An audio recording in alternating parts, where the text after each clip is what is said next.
যেহেতু আমি বাংলাদেশে যাচ্ছি, তো আমার কিছু ফ্রেন্ডস আজকে বাসায় দেখা করতে এসেছে, তো বিদায় দিতে এসেছে। ওদের জন্য আজকে বাসায় অনেক অনেক কিছু রান্না করেছি, একসাথে সবাই মিলে খাওয়া দাওয়া করেছি এবং অনেক এনজয় করেছি। বাসায় সুন্দর একটা সময় পার করেছি, আর ওদেরকে বাসায় রেখেই আজকে বাংলাদেশের জন্য কিছু শপিং করেছি। তো এই সব কিছু মিলিয়ে কিন্তু থাকছে আজকের ব্লগ। হ্যালো এভরিওয়ান, আশা করছি সবাই অনেক অনেক ভালো আছেন। আজকে কিন্তু প্রায় 3 দিন পর ভিডিও আপলোড করছি, প্রায় অনেক ব্যস্ত সময় পার করছি, বাট আজকে ফ্রেন্ডসরা আসবে বাসায়, ভাবলাম ওদের জন্য স্পেশাল কিছু রান্না করি।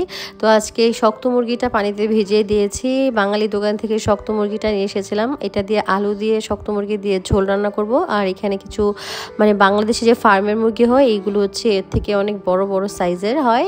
এখান থেকে প্রায় 5-6টা পিস নিয়েছি। আর ফ্রিজে কিছু সুরমা মাছ ছিল বড় সাইজের, 3টা পিসই ছিল। ভাবলাম যে এই 3টা পিস আজকে একটু ভেজে রান্না করে দিব। আর পাশে গরুর মাংসটাও ভিজিয়ে নিয়েছি। আমি আজকে চিন্তা করেছি ফ্রিজে যা ছিল সব কিছু রান্না করে যাব, কারণ আশিক তো নিজে কিছু রান্না করে খাবে না, তো সেজন্য মেহমানও আসবে। যা ছিল রান্না করে ফেলেছি। প্রথমে বড় বড় সুরমা মাছগুলো, সামুদ্রিক সুরমাগুলো ভেজে নিয়েছি। আর ভেজে নেওয়ার পরে পাশের চুলায় আমি একটু গরুর মাংস ভুনা করব, সেজন্য প্রথমে মশলাটা কষিয়ে এই গরুর মাংসগুলো দিয়ে দিব। এখানে প্রায় 3 কেজির উপরে গরুর মাংস আছে। বরাবরের মতো গরুর মাংস আমার খুব পছন্দের একটি খাবার, তো আজকে গরুর মাংসগুলো একদম কষা কষা করে ভুনা করব। আজকে অনেক কিছুই রান্না করছি, তার মধ্যে আমি 4টা আইটেম রান্না করব, আর আমার যাও 2টা আইটেম রান্না করবে। তো এই 6 আইটেমের খাবার আজকে বাসায় রান্না হবে। পাশের চুলা আমি পেঁয়াজটা একটু কষিয়ে নিচ্ছি। এখানে আমি সুরমা মাছগুলো রান্না করে নিব। আর সুরমা মাছগুলো কিন্তু দেখতে অনেক লুকটা সুন্দর লাগছে। কিংফিশও বলে এই মাছটাকে। এর আগে আপনাদের সাথে একটা রেসিপি শেয়ার করেছিলাম। এই মাছটা খেতে এত স্বাদ, আমি কখনো খাইনি। একটা প্যাকেট এনেছিলাম, এর আগে 2টা পিস রান্না করেছিলাম, আজকে 3টা পিস রান্না করছি, কারণ এগুলো ফ্রিজে ছিল, ভাবলাম রান্না করি। তো এই 3 পিসে আজকে মাছ রান্না করেছি। বাসায় আরো ইলিশ মাছ ছিল, শিং মাছ ছিল, এগুলো সব ছিল। এগুলো কি হবে আল্লাহ জানে, আশিক তো খাবে না নিজে নিয়ে।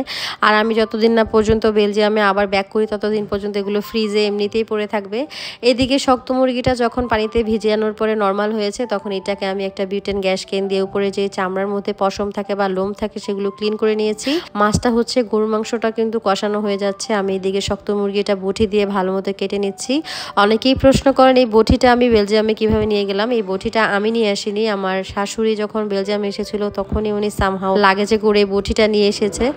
আর যেহেতু আমরা বাংলাদেশি মানুষ, আমরা বটি ছাড়া চলতেই পারি না, তো আমার শাশুড়ি তো বটি দিয়ে কাটাকাটি করে, আমরা সবাই বটি দিয়ে কাটাকাটি করতে পছন্দ করি, কমফোর্টেবল ফিল করি। চাকু দিয়েও কাটি, বাট কিছু কিছু জিনিস আসলে বটি ছাড়া হয় না। যেমন শক্ত মুরগিটাই দেখেন, শক্ত মুরগি কিন্তু বটি ছাড়া একদমই হবে না। এদিকে আমার সুরমা মাছ বা কিংফিশ রান্না করা হয়ে গেছে, আর এদিকে আমি মুরগির মাংসের জন্য মশলাটা কষিয়ে দিচ্ছি। আগে থেকে কেটে ধুয়ে রাখা শক্ত মুরগিগুলো সুন্দর মতো এই কষানো মশলার মধ্যে দিয়ে দিয়েছি। শক্ত মুরগি কিন্তু আলু দিয়ে রান্না করলে অনেক বেশি মজা লাগে, অ্যান্ড আমাদের পরিবারের সবাই কিন্তু শক্ত মুরগি আলু দিয়ে ঝোল ঝোল করে রান্না করলে খেতে অনেক বেশি পছন্দ করে। আলুগুলো সুন্দর মতো কেটে নিয়েছি, এখন এগুলো আমি মাংসের মধ্যে সুন্দর মতো দিয়ে দিয়েছি। মাংসটা ভালো মতো নাড়বো, নাড়ানোর পরে যখন একটু কষা কষা হয়ে যাবে, তখন আমি একটু পানি দিয়ে ঢাকনা দিয়ে ঢেকে দিয়েছি। আর পাশের চুলে আমার গরুর মাংস ভুনাটা কিন্তু হয়ে গেছে, কালারটাই দেখতে পাচ্ছেন কত সুন্দর এসেছে। রিন্তি আর ওমর ভাইয়া গতকালকে আমাদের বাসায় এসেছিল। রিন্তিকে আমি আজকে যেতে দেইনি, তো তুমি এখানে থাকো, ওমর ভাইয়া কাজে চলে গিয়েছে। এটা হচ্ছে আনিভা। আনিভা হলো আমার ছোট জালের মেয়ে। ওরা 2 বোন কিন্তু দেখতে প্রায় একই রকম। 2 বোন সারাক্ষণ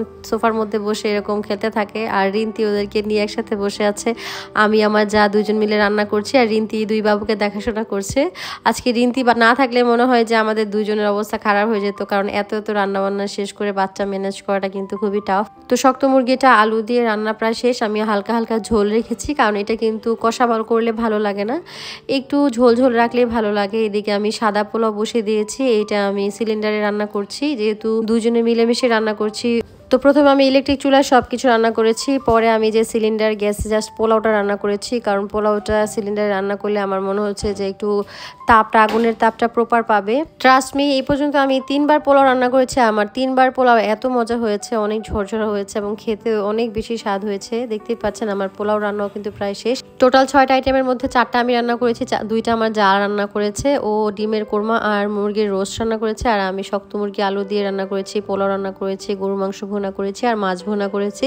তো এই ছিল আজকে রান্নার আইটেমগুলো, আর ওর রান্না এখনো শেষ হয়নি। এর মধ্যে আমি জাস্ট ভিডিওটা করে কোনো মতো চলে গিয়েছি আলদি, কলোরাইট এগুলোতে। তো আমি আজকে আলদি থেকে অনেকগুলো চকলেট নিয়েছি এবং বাসার অনেকের জন্য অনেক কিছু নিয়েছি। যেহেতু বাংলাদেশে যাচ্ছি প্রথমবারের মতো, তো ভাবলাম যে সবার জন্য কিছু কেনাকাটা করি। তাছাড়া আরিশা আছে, আরিশার প্যাম্পার্স, দুধ এবং ওর জন্য টিস্যু, আর ওর সেরেলাক, ওর জন্য যা যা লাগে সবকিছু আমি আলাদাভাবে কিনে নিয়েছি। ওর স্কিন কেয়ারের প্রোডাক্ট, তারপর হচ্ছে আমার নিজের কিছু জিনিস সবকিছু আমি একসাথে কিনে নিয়ে এখান থেকে বিল করে বাসায় চলে যাব। বাসায় এসে দেখবো যে আফসানা চলে এসেছে, আফসানার হাজবেন্ড ওর বাচ্চা সহ এসেছে আজকে আমাকে দেখার জন্য। আর এদিকে আরিশাকে তো দেখতে পাচ্ছেন, টুকটুকি বুড়িটা লাল কালারের একটা ড্রেস পরছে, ওকে মাশাআল্লাহ অনেক বেশি সুন্দর লাগছে। আরিশার জন্য মাশাআল্লাহ বলতে কিন্তু আপনারা কেউ ভুলবেন না। ওমর ভাইয়া, রিন্তি, ওরা সবাই কিন্তু আমরা মাঠে বসে কতক্ষণ গল্প করে খাবার দাবার খেতে চলে এসেছি। এখন টেবিলে খাবার বেড়ে সবকিছু গুছিয়ে সুন্দর মতো বেড়ে নিয়েছি, কারণ আমরা এখন খাওয়া দাওয়া করবো। প্রায় রাতে 9টা বেজে গিয়েছে। আমার হাতে যদি সময় থাকে তাহলে আমি রান্না করতে অনেক বেশি ভালোবাসি, আমার রান্না বান্না করতে অনেক বেশি ভালো লাগে।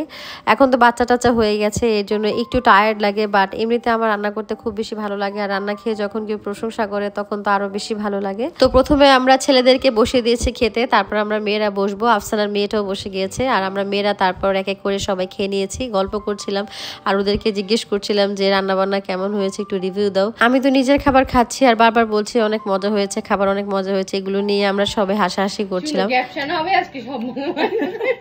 রান্না মজা হয়েছে।